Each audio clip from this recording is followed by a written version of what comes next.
Hi ಎಲ್ರಿಗೂ. ಇವತ್ತು ಹಲಸಿನಕಾಯಿಯಿಂದ ಪೋಡಿ ಅಥವಾ ಬಜ್ಜಿ ಹೇಗೆ ಮಾಡಬಹುದು ಅಂತ ನೋಡೋಣ.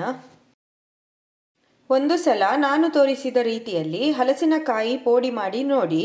ನಿಮಗೆಲ್ಲ ಖಂಡಿತವಾಗಿಯೂ ಇಷ್ಟ ಆಗ್ತದೆ. ಗರಿಗರಿಯಾಗಿ ತಿನ್ನಲಿಕ್ಕೆ ತುಂಬ ಟೇಸ್ಟಿಯಾಗಿರ್ತದೆ. ಇಲ್ಲಿ ನಾನು 1.5 ಗ್ಲಾಸ್ ದೋಸೆ ಅಕ್ಕಿಯನ್ನು ಚೆನ್ನಾಗಿ ತೊಳೆದು ನೀರಿನಲ್ಲಿ ನೆನೆಸ್ತಾ ಇದ್ದೇನೆ. 1 ಗಂಟೆ ನೆನೆಸಿದರೆ ಸಾಕಾಗ್ತದೆ.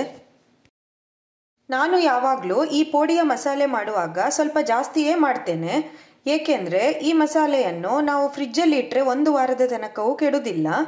ಮತ್ತು ಈ ಮಸಾಲೆಯನ್ನು ಉಪಯೋಗಿಸಿ ಕಾಲಿಫ್ಲವರ್, ಬಾಳೆಕಾಯಿ, ನುಗ್ಗೆಕಾಯಿ, ಗೆಣಸು, ಆಲೂಗಡ್ಡೆ ಹೀಗೆ ಯಾವುದೇ ಪೋಡಿಯನ್ನು ತಕ್ಷಣಕ್ಕೆ ಮಾಡಿಕೊಳ್ಬೋದು. ಹಾಗಾಗಿ ಮಸಾಲೆ ಒಂದು ವೇಳೆ ಉಳಿದ್ರೆ ಕೂಡ ಚಿಂತೆ ಇಲ್ಲ. ಈ ಪೋಡಿ ಮಾಡಲಿಕ್ಕೆ ಸ್ವಲ್ಪ ಎಳೆಯ ಹಲಸಿನಕಾಯಿ ಸಿಕ್ಕಿದ್ರೆ ಒಳ್ಳೆಯದು. ಇಲ್ಲಿ ನಾನು ಹಲಸಿನಕಾಯಿಯನ್ನು ಇಷ್ಟು ತೆಳ್ಳಗೆ ಕಟ್ ಮಾಡಿ ಇಟ್ಟಿದ್ದೇನೆ. ಇದರ ಮುಳ್ಳನ್ನು ತೆಗೆದು ಈ ರೀತಿಯಾಗಿ ಕಟ್ ಮಾಡಿ ನೀರಿನಲ್ಲಿ ಹಾಕಿ.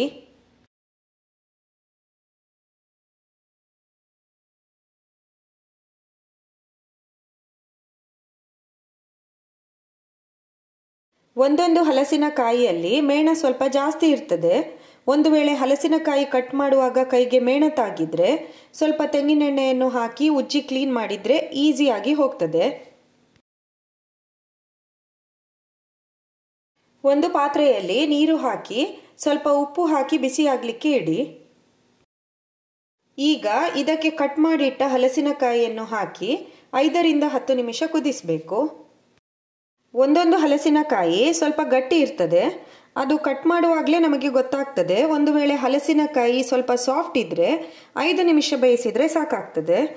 ಇಲ್ಲದಿದ್ದರೆ ಬೇಯಲಿಕ್ಕೆ ಸ್ವಲ್ಪ ಜಾಸ್ತಿ ಟೈಮ್ ಹಿಡಿತದೆ. ಹೀಗೆ ಬೇಯಿಸಿ ಮಾಡುವುದರಿಂದ ಇದನ್ನು ಈಸಿಯಾಗಿ ಫ್ರೈ ಮಾಡಬಹುದು. ಇಲ್ಲದಿದ್ದರೆ ಫ್ರೈ ಆಗಲಿಕ್ಕೆ ಕೂಡ ಟೈಮ್ ಹಿಡಿತದೆ. ಅಲ್ಲದೆ ಸ್ವಲ್ಪ ನಾರು ನಾರಾಗಿ ತಿನ್ನಲಿಕ್ಕೆ ಕೂಡ ಅಷ್ಟು ಚೆನ್ನಾಗಿರೋದಿಲ್ಲ. ಈಗ ಈ ಬೇಯಿಸಿದ ಹಲಸಿನಕಾಯಿಯನ್ನು ಬಸಿದು ಇಟ್ಕೊಳ್ಳಿ. ಮಸಾಲೆಗೆ 20 ರಿಂದ 25 ಕೆಂಪು ಮೆಣಸು, ಸಣ್ಣ ಹಿಂಗಿನ ತುಂಡು ಹಾಕಿ 1 ಸುತ್ತು ಗ್ರೈಂಡ್ ಮಾಡಿ. ಇದಕ್ಕೆ ನೆನೆಸಿಟ್ಟ ಅಕ್ಕಿ, 1/4 ಗ್ಲಾಸ್ ನೀರು, ರುಚಿಗೆ ತಕ್ಕಷ್ಟು ಉಪ್ಪು ಹಾಕಿ ನುಣ್ಣಗೆ ಗ್ರೈಂಡ್ ಮಾಡಬೇಕು.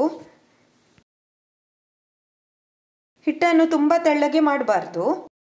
ಉಪ್ಪು ಹಾಕುವಾಗ ಸ್ವಲ್ಪ ನೋಡಿ ಹಾಕಿ, ಯಾಕಂದರೆ ಹಲಸಿನಕಾಯಿ ಬೇಯುವಾಗ ಕೂಡ ನಾವು ಸ್ವಲ್ಪ ಉಪ್ಪು ಹಾಕಿರ್ತೇವೆ.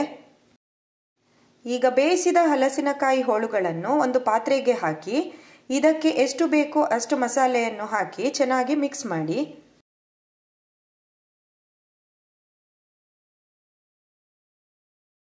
ಇಲ್ಲಿ ತೆಂಗಿನೆಣ್ಣೆ ಬಿಸಿಯಾಗಲಿಕ್ಕೆ ಇಟ್ಟಿದ್ದೇನೆ. ನೀವು ತೆಂಗಿನೆಣ್ಣೆಯನ್ನು ಹಾಕಿ ಫ್ರೈ ಮಾಡುವುದರಿಂದ ಇದಕ್ಕೆ ಒಂದು ಒಳ್ಳೆ ಟೇಸ್ಟ್ ಇರ್ತದೆ. ತೆಂಗಿನೆಣ್ಣೆ ಇಷ್ಟಪಡದವರು ಬೇರೆ ಯಾವುದೇ ಅಡುಗೆ ಎಣ್ಣೆಯನ್ನು ಕೂಡ ಉಪಯೋಗಿಸ್ಬೋದು.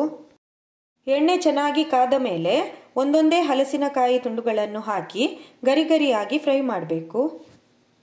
ಇದನ್ನು ಆದಷ್ಟು ಬಿಸಿ ಬಿಸಿಯಾಗಿರುವಾಗಲೇ ತಿನ್ನಬೇಕು. ತಿನ್ನುವಾಗ ಒಳಗೆ ಸಾಫ್ಟ್ ಹಾಗೂ ಹೊರಗೆ ಕ್ರಿಸ್ಪಿಯಾಗಿ ತುಂಬ ರುಚಿಯಾಗಿರ್ತದೆ.